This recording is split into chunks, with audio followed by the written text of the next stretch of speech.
Breaking చూస్తున్నాం. తెలంగాణ రాష్ట్ర రాజకీయాల్ని ఉక్కిరిబిక్కిరి చేస్తున్న ఫోన్ ట్యాపింగ్ పై హైకోర్టులో విచారణ జరిగింది. హైకోర్టు న్యాయమూర్తులు రాజకీయ నేతల ఫోన్లు ట్యాప్ చేస్తున్నట్లు తెలంగాణ పోలీసులు ఇప్పటికే పలు కీలకమైన అంశాలతో కౌంటర్ దాఖలు చేశారు. దీంతో పాటు తెలంగాణ పలు రాజకీయ నాయకులు, హైకోర్టు జడ్జిల ఫోన్లు సైతం ట్యాపింగ్ చేసినట్లుగా మీడియాలో వచ్చిన కథనాలను న్యాయస్థానం సుమోటోగా స్వీకరించింది.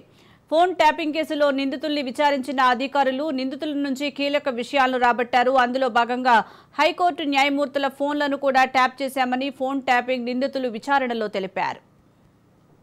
అయితే ఈ ఫోన్ ట్యాపింగ్ వ్యవహారం జాతీయ భద్రతకు సంబంధించిన అంశం కాబట్టి ఇదే అంశంపై 4 వారాల్లో కౌంటర్ దాఖలు చేయాలని హైకోర్టు కేంద్ర రాష్ట్ర ప్రభుత్వాలకు నోటీసులు జారీ చేసింది. ఈ నోటీసులకు గత నెల 29న హైదరాబాద్ సిపి బదిలిస్తూ అఫిడవిట్ దాఖలు చేశారు.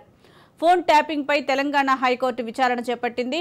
వ్యక్తిగత జీవితాల్లోకి వెళ్లి రాద్ధాంతం చేయొద్దని హైకోర్టు వ్యాఖ్యానించింది. జడ్జీల ఫోటోలు, వ్యక్తిగత వివరాలు బహిర్గతం చేయొద్దని స్పష్టం చేసింది. కౌంటర్ దాఖలు చేయాలని కేంద్రానికి సూచించగా ఈ నెల 23న కౌంటర్ అఫిడవిట్ దాఖలు చేస్తామని తెలిపింది. దీంతో తదుపరి విచారణను 23కి వాయిదా వేసింది.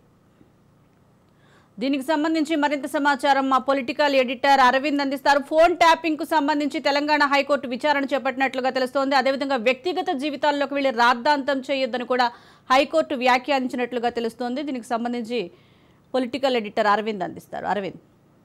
సుజాత, ప్రధానంగా చెప్పాలంటే జడ్జిలకి సంబంధించినటువంటి వ్యక్తిగత ఫోన్ నెంబర్లని బహిరంగ పరుస్తున్నారు, వాళ్ళ కుటుంబ సభ్యుల ఫోటోలు బహిరంగ పరుస్తున్నారు, వాళ్ళకి సంబంధించినటువంటి కుటుంబ సభ్యుల ఫోన్ నెంబర్లను కూడా బహిరంగ పరుస్తున్నారు అనే విషయంలో సంయమనం పాటించాలి అని చెప్పి మీడియాకి కానీ ప్రభుత్వానికి కానీ ఒక అంటే సూచనలాగా చేసింది హైకోర్టు. అయితే ఇక్కడ ప్రధానంగా గమనించాల్సిన అంశం ఏంటంటే ఇప్పుడు ఈ కేసుకు సంబంధించినటువంటి ఈ రోజు మధ్యాహ్నం తర్వాత టేబుల్ మీదకి వచ్చింది కాబట్టి సమయాభావం కారణంగా పూర్తి స్థాయిలో దీనికి సంబంధించినటువంటి వివరాలని 23వ తారీఖు విచారిస్తామని చెప్పింది. అదే సందర్భంలో ఈ కేసులో సంబంధించిన అంటే బాధితులు కొందరు వేసినటువంటి ఇంప్లీడ్ పిటిషన్ కూడా 23వ తారీఖే విచారణకు వచ్చే పరిస్థితి ఉంది. Sujata. Right, thank you Arvind.